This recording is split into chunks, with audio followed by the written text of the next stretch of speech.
কিন্তু সুরধ্বনি নামটা কেন হলো জানেন? ওই যে অদ্বৈত, সে যখন অপূর্ব ধ্বনি করতে করতে এসেছিল, কখন? যখন চিৎকার করে ডেকেছিল, অপূর্ব ধ্বনি করতে করতে এসে শান্তিপুরে আছাড় খেয়ে পড়েছিল বলে তার নাম হয়েছিল সুরধ্বনি গঙ্গা। কিন্তু গঙ্গাদিকে মনে মনে চিন্তা করলো যে অদ্বৈত,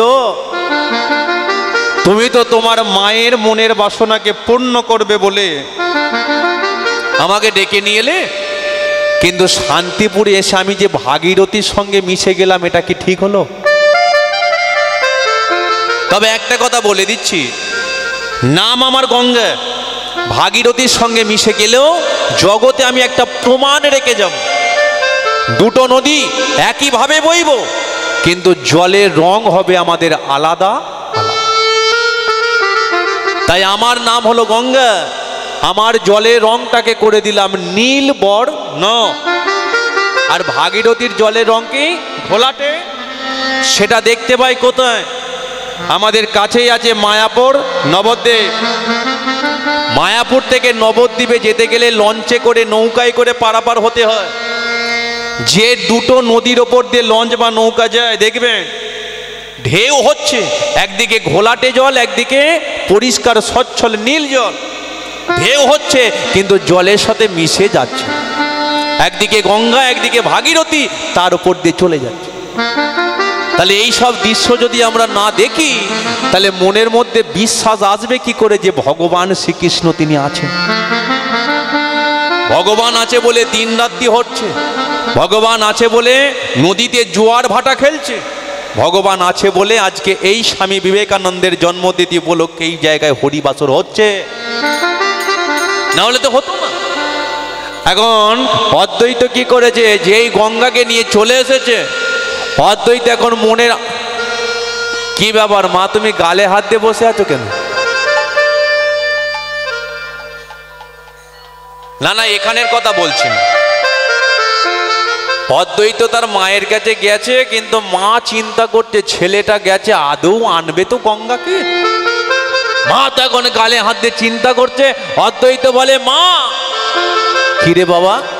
না মা, একবার দেখবে তো তোমার ছেলে কি করেছে, একবার দেখবে। বলে কি করেছে? বলে মা একবার দেখবে, চলো না। অদ্বৈত কি করেছে? মায়ের হাতটাকে ধরে যেই নিয়ে গেছে গঙ্গার ঘাটে, নাভা দেবী তো দেখেই অবাক। বলে সেই দক্ষিণ বঙ্গোপ থেকে গঙ্গাকে তুই নিয়ে চলে এলি? মা, স্নান করার দায়িত্ব তোমার, কি করে এনেছি সেটা জানার দরকার তোমার নেই। নাভা দেবী নামলো, স্নান করলো, যেই স্নান সেরে উঠে আসছে, অদ্বৈত বলে, ও মা মা মা মা একটা কথা বলবো? হ্যাঁ বাবা বল। না মা, আনন্দ পেয়েছো? বলে হ্যাঁ পেয়েছি। শান্তি পেয়েছো? হ্যাঁ পেয়েছি। আচ্ছা মা, তুমি যখন স্নান করছিলে, তোমার মনের মধ্যে আর কি কোনো বাসনার উদয় হয়েছে? যেই বলেছে বাসনার উদয়, এখন নাভা দেবী বলে, হ্যাঁ রে বাবা, মানুষের মনের বাসনা কোনোদিন কি শেষ হয়? মানুষের মনের বাসনা সর্বদাই বেড়ে যায়।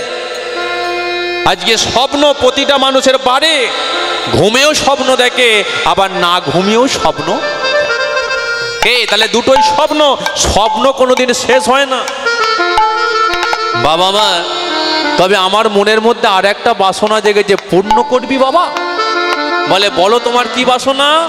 না তুই যেমনি করে দক্ষিণ বঙ্গোপ থেকে গঙ্গাকে নিয়ে এলি শান্তিপুরে, ঠিক তেমনি করে তুই পারবি না বাবা? একবারে আন্না ডেকে পতিত পাবনকে, আন্না ডেকে পতিত পাবনকে, আন্না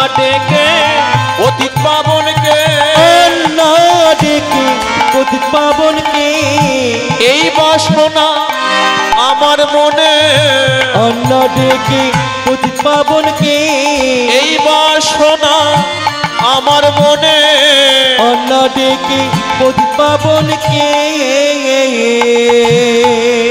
বলি একবার ভগবান শ্রীকৃষ্ণ কি?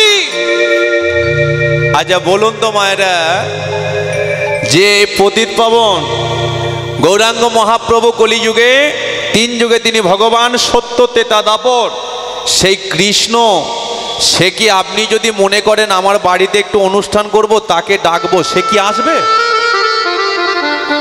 তবে আসে। কখন আসে? ভক্তি যার ভগবান তার ভক্তি নেই, যার ভগবানও নেই। যে হাতির দাঁত নাই সেই হাতির কোনো দাম নাই, যে পাখির পাখা নাই সেই পাখির কোনো দাম নাই। আর এই কলিযুগে যে ভক্তের অন্তরে এতটুকু ভক্তি নাই, এই কলিযুগে সেই ভক্তের কোনো দাম নাই। ভক্তি যেখানে ভগবান সেখানে, ভক্তি নেই যেখানে ভগবানও নেই সেখানে। এখন অদ্বৈত বলে, ও মা মা মা মা একটা কথা বলি, আমি দেখছি কি করে আনা যায়। এখন ওই অদ্বৈত পতিত পাবনকে মর্তের মাটিতে নামিয়ে আনবে বলে আজকে একদিন নয়, দুদিন নয়, 12টা বৎসর ধরে ওই গঙ্গার জলেতে নেমে দুটো সচন্দন তুলসী পত্র ভক্তি ভরে চোখের জলেতে শুধু ভাসিয়ে গেছে। যেদিকে গঙ্গা স্রোত সেদিকে ভাসতে ভাসতে চলে গেছে। আর ওই সচন্দন দুটো তুলসী পত্র গঙ্গার জলেতে ভাসিয়ে শুধু ডেকে গেছে চিৎকার করে ভক্তি ভরে, দেখা দাও দেখা দাও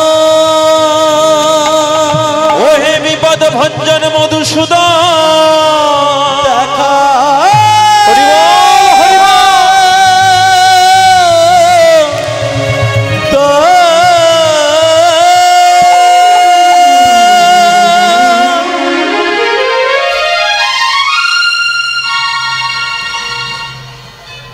ওই 12টা বৎসর ধরে গঙ্গার জলেতে নেমে দুটো সচন্দন তুলসী পত্র ভাসিয়ে গেছে হা গোবিন্দ হা কৃষ্ণ বলে। 12টা বৎসর পরে কথায় আছে, ডাকার মতো ডাকলে পরে ভগবান ভক্তের কাছে আসে।